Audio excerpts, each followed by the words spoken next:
Continuando con nuestra siguiente conferencia, quiero presentar a Evelyn Campa, quien esta mañana representa a Aritac.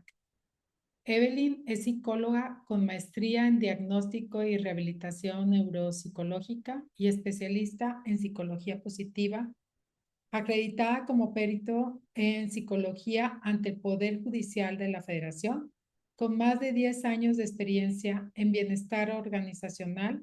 Ha trabajado en prevención y atención de riesgos psicosociales y colaborado con el Instituto Mexicano del Seguro Social en enfermedades mentales de origen laboral. Bienvenida, Evelyn. Te invitamos a dar inicio con tu presentación, primeros auxilios psicológicos. Hola, ¿qué tal? Muchas gracias. Buenos días a todos y todas. Estoy muy contenta de estar aquí el día de hoy presentando información que puede ser de mucho interés para quienes estamos aquí. Voy a comenzar a compartir mi presentación. Nada más quiero estar confirmando que sí se vea todo bien. Sí, ¿Listo? ¿Nos vemos? Perfecto. Muchas gracias. Pues vamos a platicar sobre estos primeros auxilios psicológicos que han tomado cierta relevancia en los últimos años. Y quiero arrancar con la frase que dice lo siguiente: un líder preparado convierte justamente una crisis en confianza. Lo vimos post pandemia. Voy a recapitular un poco sobre esto para tener el encuadre porque realmente algunas organizaciones no fueron las mismas después de la pandemia, pero no necesariamente por la crisis sanitaria, sino por el manejo que algunos líderes brindaron ante estas situaciones. Y quiero que el día de hoy creemos un poquito de conciencia al respecto. Lo primero es que hace unos 10 años, más o menos, les pongo esta tabla de madurez organizacional en el ámbito de la salud mental.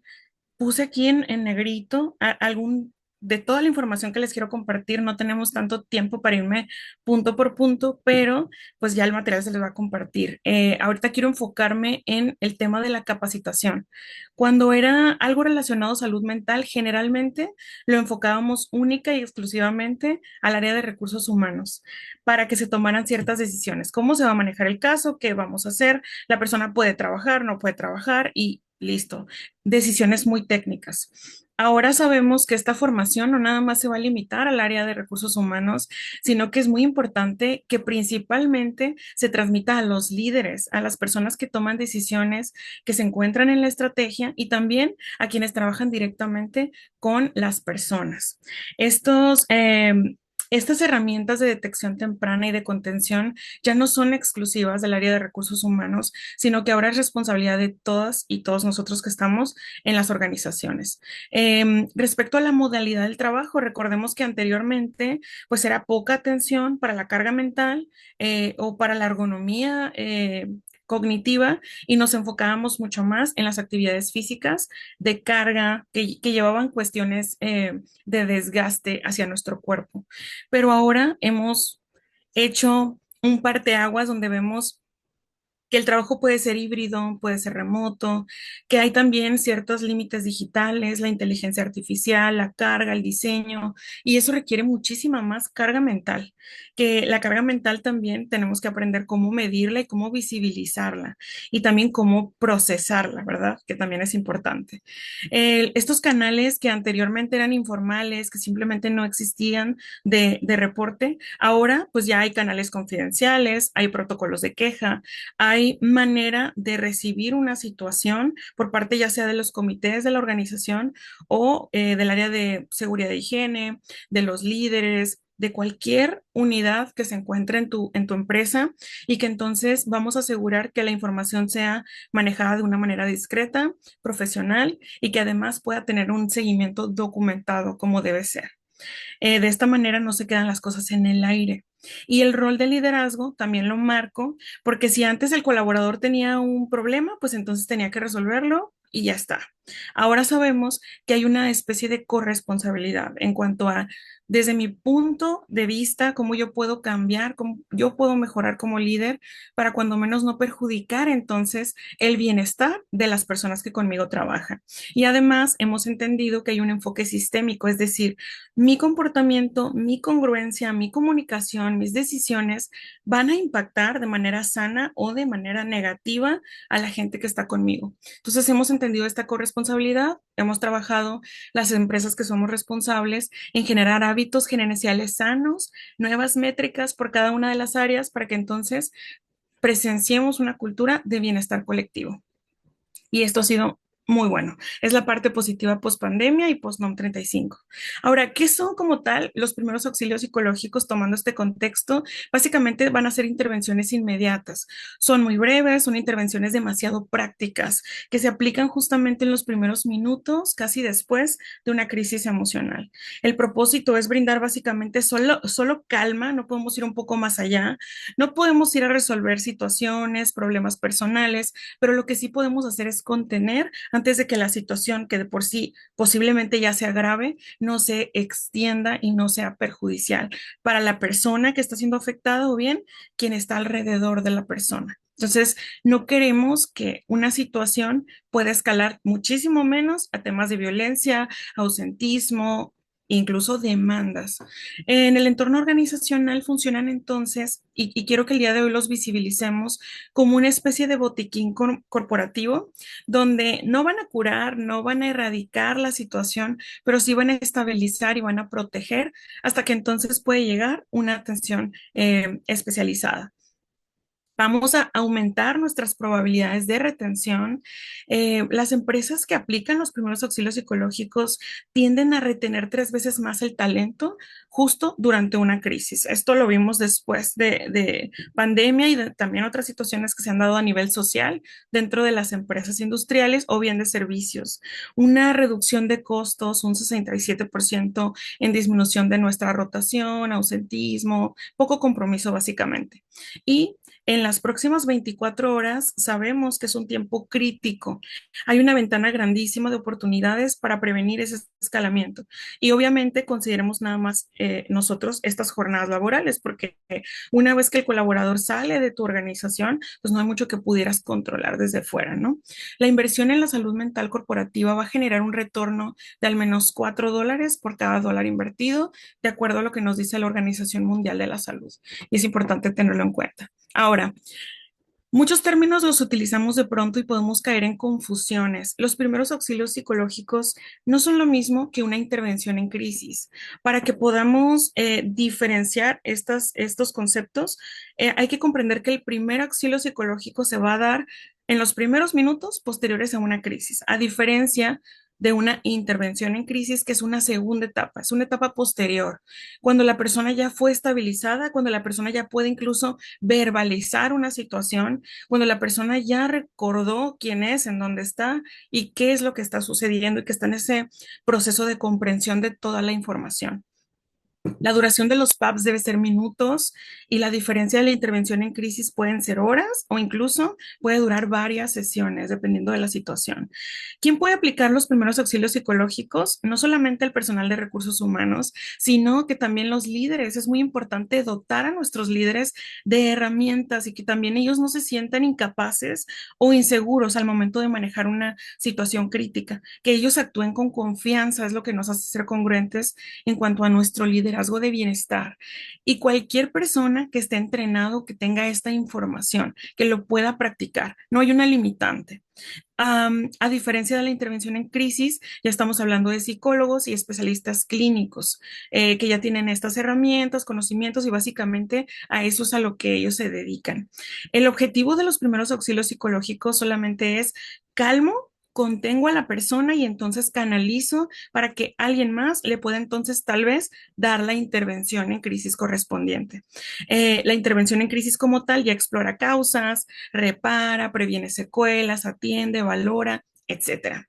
Algunos fundamentos de los PAPs vienen mencionados por parte de Organización Mundial de la Salud, también en Latinoamérica, y la NOM 35 como tal sugiere algunos tipos de entrenamientos, pero si nos vamos un poquito a la raíz, es evitar la propagación o una situación en donde un colaborador pueda desarrollar como tal una enfermedad mental de origen laboral. Entonces, el objetivo es prevenir. Y esta es una de las herramientas que podemos hacer para que entonces una situación no se salga de control, así como situaciones de violencia o cualquiera que indique que estamos actuando en contra de un entorno organizacional favorable. La intervención en crisis es en el área de la psicología clínica y hay más protocolos que tienen que ver con trauma, con alguna secuela, que una situación haya sacudido tanto a la persona que a partir de ese momento no vuelve a ser la misma, cuando menos no por el tiempo que lleve este proceso de atención. Básicamente entender eh, los PAPs, los primeros auxilios psicológicos como un botiquín. Es una diferencia de la intervención en crisis que ya se entiende más en el ámbito hospitalario. Lo asociamos más a cuestiones médicas, de salud y por otro tipo de situaciones que no van a aplicar eso en el contexto organizacional. El 89% de las crisis emocionales se resuelve cuando se aplican los PAPs en los primeros 10 minutos y es la sugerencia. A veces nos ha pasado que de pronto cuando entramos en pánico, el otro día hablaba con algunos directores de empresas y me decía, es que no estamos en realidad tan preparados para una situación inesperada. O sea, es algo tan sorpresivo, es algo tan abrupto que a lo mejor puedes tener experiencia, pero siempre pasa algo que te sorprende. Entonces, a lo mejor hay personas que tienen mucha experiencia en manejo de situaciones complejas con los colaboradores, pero no necesariamente todas las personas cuentan con esa herramienta o esa experiencia. Entonces, cuando sucede, muchas de las veces entramos en una especie de crisis colectiva que no sabemos ni por dónde empezar y no encontramos una organización hacia cómo debemos responder y también acompañar a la persona. Entonces, esto nos puede ayudar muchísimo a entender que mientras más rápido actuemos, más efectivo en su salud va a ser. Um, por eso hemos preparado, bueno, más o menos para visibilizarlo, un Mind Kit corporativo que ustedes se pueden llevar a sus organizaciones, que seguramente pueden armar de objetos. Y créanme que básicamente el principio de la neurociencia y lo que está demostrado es que cuando una persona está expuesta a ciertos estímulos sensoriales que están controlados y que van a generar un factor distractor, se va a reducir entonces el cortisol en un 23% durante los primeros 5 minutos de una crisis. Es algo así como cuando de pronto yo les puedo mostrar algo que tenga que ver con un objeto y estamos teniendo una conversación compleja, difícil, estás afrontando alguna situación y de pronto el hecho de la calma entre el agua, el aceite, es un microfactor distractor que va a hacer que entonces tu mente se enfoque en el estímulo visual y que entonces un poco pueda conectarse con la realidad. Ese es el objetivo que queremos. Obviamente podemos hacer más cosas, estos famosos spinner que les das vuelta, que te relajan un poco, una pelotita antiestrés, mantener estos relojes de arena, de agua, yo los recomiendo mucho, cuando menos podemos tener uno en el escritorio ahí de adorno, que también tiene un efecto importante en la salud y pues por todos los sentidos, ya sea por el gusto, un poquito de agua, hidratación, agüita fresca, algún aroma que sea un aroma a lo mejor cítrico, a lo mejor mentolado, que te pueda enfocar la atención en ese aroma. Las luces también tienen que ver, de pronto que esté un poquito menos expuesta a la situación. Cuando hay una luz muy brillante, muy de frente, todavía eso te hace sentir más en crisis, ¿no? Entonces tratar de llevar a la persona a lo mejor un ambiente un poco más relajado, a lo mejor una música suave, de instrumental de fondo puede ayudar. Y pues si tenemos papel y lápiz, cuando menos que la persona empiece a escribir cómo se siente, ¿no? Entonces por ahí tengo, digo, algunas herramientas muy generales, hay pequeños libros también. Este libro me interesa, me gusta mucho porque justo habla de el poder de la ira. Y de pronto las personas están reaccionando ante una crisis, pero no necesariamente lloran. Muchas de las veces están muy molestas. Entonces, la ira también tenemos que comprenderla como una emoción y abordarla como tal. También puede ser muy poderosa si la gestionamos adecuadamente. En algunos casos reales que quiero compartir con ustedes el día de hoy, existen también frases inadecuadas, existen existen consecuencias y un impacto al final de cuentas en la organización. Un ejemplo de esto sería que hagamos un comentario fuera de lugar donde digamos, ay, ¿sabes qué? Te quieres quejar de alguna situación, pero pues no vas a poder con ellos, eso nunca va a cambiar, eso tiene 15 años siendo así, la verdad es que lo veo muy difícil. El colaborador va a explotar en agresión, se va a poner muy irritable, se va a molestar y va a generar entonces violencia y un clima dañado. Situaciones como esta posiblemente a partir de ahora queremos ya corregir, no queremos que sucedan, pero resulta que muchas de las veces traemos arrastrándola de tiempo atrás. Hace 5 años, hace 10 años me hicieron el comentario y entonces todos mis comportamientos y decisiones en mi experiencia laboral fueron a partir de esa frase que una vez alguien me dijo. Imagínense en un duelo, alguna pérdida, que te digan, no, pues ya supéralo. Pues es lo más sencillo del mundo. Yo también quisiera superarlo, pero entonces lo que sucede es que en ese momento revivo esta pérdida y ahora desde la ofensa. Y entonces lo que pasa es que voy a empezar a faltar, voy a tener un poco de compromiso, ni siquiera me voy a esforzar más de lo que me puedo esforzar, porque pues si al final utilizaron una situación que me duele, pues yo la interpreto como una agresión directa, ¿verdad? Y crece entonces el resentimiento. Híjole, ya no soportas a esa persona, pues ya divórciate, ¿no? Pues claro, si fuera tan sencillo. Y entonces las personas, si esta afirmación vino por alguna compañero, líder, supervisor, pues de acuerdo al nivel se lo toman más a pecho. Pero ¿qué pasa cuando viene por parte de recursos humanos? Oye, quiero darte una retroalimentación, has estado faltando mucho tiempo, bla, bla, bla, y de pronto, si esa persona no te hace bien, pues divórciate, toma una decisión, déjalo. Hay muchísimas otras personas o comentarios de este tipo, resulta que las personas lo reciben como algo negativo, hay una pérdida de la confianza. Sienten que estás indagando un poco más en su privacidad, a pesar que ellos te estén compartiendo algo, se toma muy a pecho el hecho del juicio. Entonces, la persona posiblemente va a generar una mala reputación, evidentemente tal vez en algún momento pueda tomar una decisión, pues de desvincularse. Pues igual puedes tener más hijos. Imagínense, después de haber tenido una pérdida de embarazo, recibir este tipo de comentarios va a agravar el trauma. Es muy probable que incremente la probabilidad de la depresión y que el día de mañana la persona pueda hacer una denuncia por una falta de sensibilidad. Y el problema es que muchas de las veces pasa que no solo te lo dice una persona, pueden ser varias. Entonces, esta sensibilidad, el hecho de que los líderes, las personas que están en contacto directo con la gente, tengan esta herramienta, va a ayudar a prevenir situaciones en el futuro. Una frase equivocada, recuerden, que puede generar un problema humano, legal, de mucho impacto para la empresa.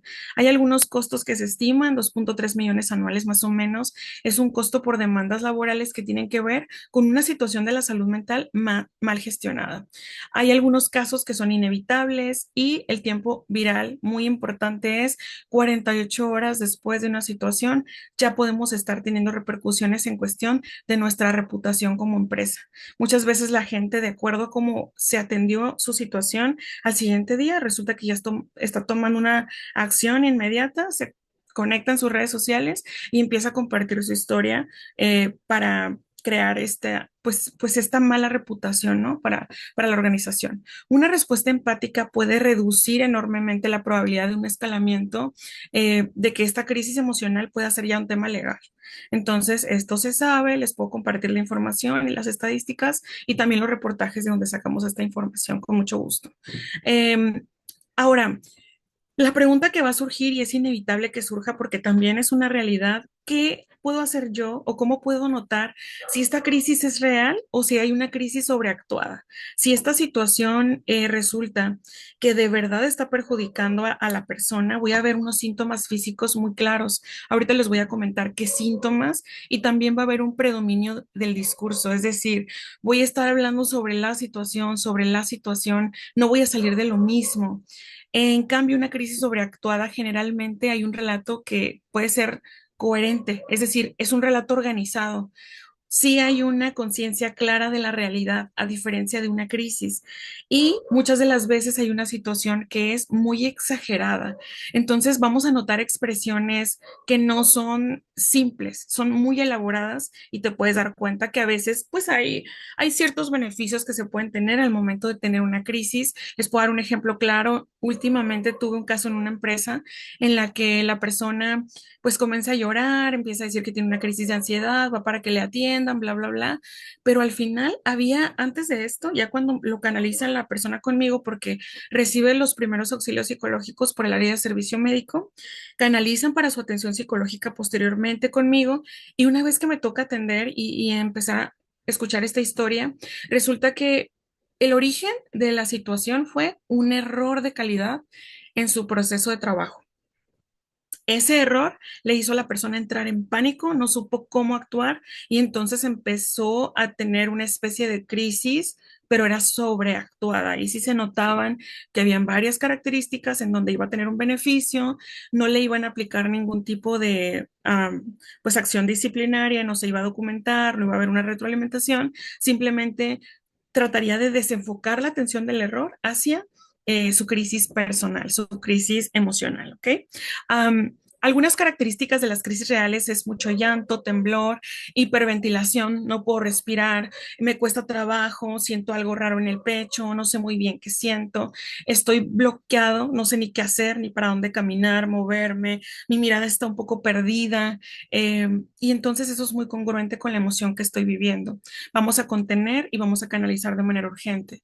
En una crisis sobreactuada vas a ver mucho más discurso que síntoma real. La persona se va a enfocar más en decirte todo lo que quiere obtener, lo que está pasando, que realmente el hecho de no poder ni explicar lo que sucede. Va a ser muy exagerado, va a haber un llanto lleno de acusaciones y es que tal persona por su culpa, si no hubiera hecho esto, yo, y entonces va a tratar de echar responsabilidades en terceras personas. Es muy característico de la sobreactuación, va a ser repetitivo, va a pasar una vez, va a pasar otra vez, va a ser reiterativo sobre el objetivo que tiene y también ahí lo que tenemos que hacer pues es finalmente contener y canalizar el proceso formal lo más indicado posiblemente a recursos humanos. Nunca mencionar, estoy notando que está sobreactuando una situación o que esta crisis es sobreactuada o que es mentira. Jamás, o sea, es muy importante evitar los juicios de valor, pero simplemente actuar adecuadamente, yo comprenderlo para entonces saber qué decisiones tomar. Se estima que el 78% de las crisis iban a ser genuinas. Las personas la mayoría del tiempo no quieren verse fuera de control en un espacio laboral, pero también existe un 22% que implica también cierta manipulación. Y el 92% de efectividad cuando atendemos estas situaciones y aplicamos los protocolos resultan ser efectivas y adecuadas. El líder no es importante que se ponga a diagnosticar alguna situación, únicamente es que atienda, que canalice y que haya contenido un problema para que no escale. Recuerden que la validación inicial sin juicio aumenta a 94% la efectividad del proceso de contención y no tiene nada que ver si la crisis fue real o si no fue real. Simplemente lo atendí adecuadamente porque en ambas ocasiones me interesa intervenir.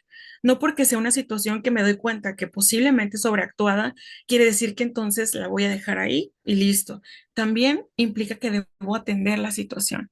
Entonces ahora una estrategia muy breve en 3 pasos. Detectemos, observamos todas estas señales de crisis y mantengamos silencio.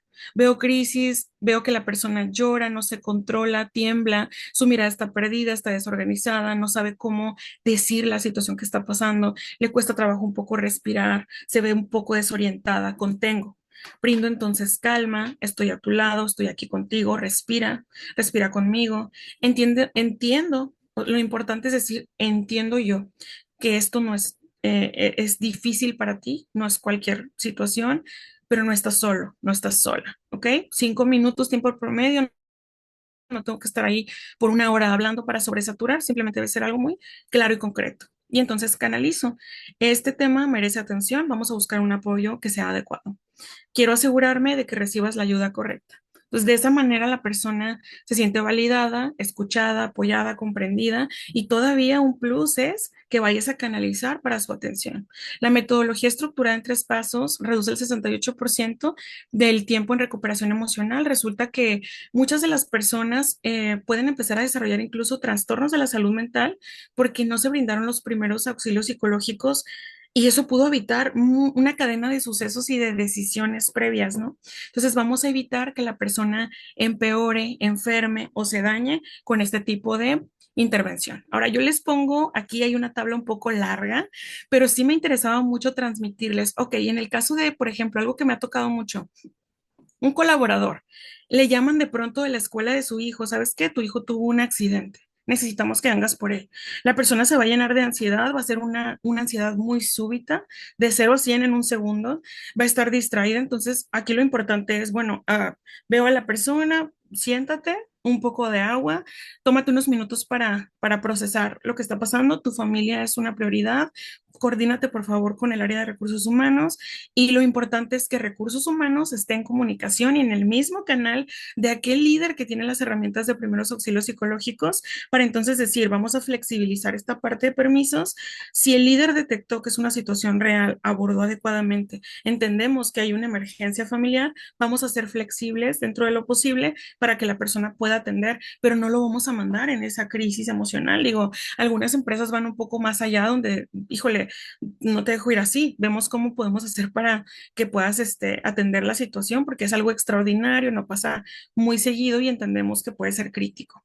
Pero cuando menos que cuando la persona pueda retirarse, vaya fuera de esta crisis un poco más contenida emocionalmente, porque hay gente que incluso me pasó en una ocasión que una persona iba para la escuela de su hijo, lo atropellaron desafortunadamente, iba tan desorganizada, fue nada más me dice que se bajó del taxi, se fue corriendo y estaba perdida, ya no sabía para dónde iba, porque justo se fue en el momento que estaba desorganizada. Entonces, qué importante que nosotros podamos identificar y contener en su momento, ¿verdad? Quiero irme con el tiempo, por eso voy un poco rápido para no hacerles perder de más, pero ya para cerrar, veamos entonces, en resumen, evaluamos la crisis, determinamos gravedad, aplicamos primeros auxilios psicológicos, contenemos, no juzgamos, identificamos si es una situación real, sobreactuada, canalizamos entonces para su seguimiento y entonces eso nos va a aumentar nuestros porcentajes, incluso de trazabilidad. Registrar completamente una situación en caso de alguna auditoría, NOM 35, comités de casos, temas de violencia, nos ayuda muchísimo más para el día de mañana estar con esta calma respondiendo en caso de alguna revisión o simplemente cumplir con nuestros protocolos de una manera ética. Y pues bueno, además de esto, me gustaría mencionarles que este Mindkit corporativo, pues se los hice para que se lo puedan llevar, para compartirlo, para que lo revisen con mucho más calma. Y pues básicamente es ponerme a sus órdenes. Aquí está mi nombre, mi contacto y mi WhatsApp. Siéntanse libres de enviarme cualquier mensaje, alguna duda para aclarar específicamente. Estoy aquí con ustedes. Y también recordarles que el retorno de inversión, cuando es un tema relacionado a la salud mental, es mucho más alto este retorno de la inversión de 1 a 4, se incrementa el 400% y también recuerden, incrementamos satisfacción laboral y disminuimos rotación, entre muchísimas otras situaciones que sabemos que impactan positivamente en nuestras empresas. Es un gusto trabajar con empresas como ustedes, líderes y profesionales que se preocupen por el bienestar de la gente y pues yo encantada de haber compartido con ustedes el día de hoy. Evelyn, qué importante tema y prioridad en la agenda actual. Bueno, siempre ha sido, pero ahorita es, pues ya hay más énfasis en la salud mental de nuestros colaboradores. Muchas gracias por darnos el Mind Kit, qué importante corporativo. Y esta presentación han estado por aquí en el chat, que si la vas a compartir, que si la vas a compartir. Entonces agradeceremos que si nos las envías con el contacto de ERIAC para que lo podamos después compartir con toda la audiencia. Y en nombre de FEMARCH y todas las asociaciones participantes, compartimos contigo esta constancia digital en agradecimiento por tu participación en esta edición 18ª del Foro Nacional de Asociaciones de Recursos Humanos. Muchas gracias, Emily.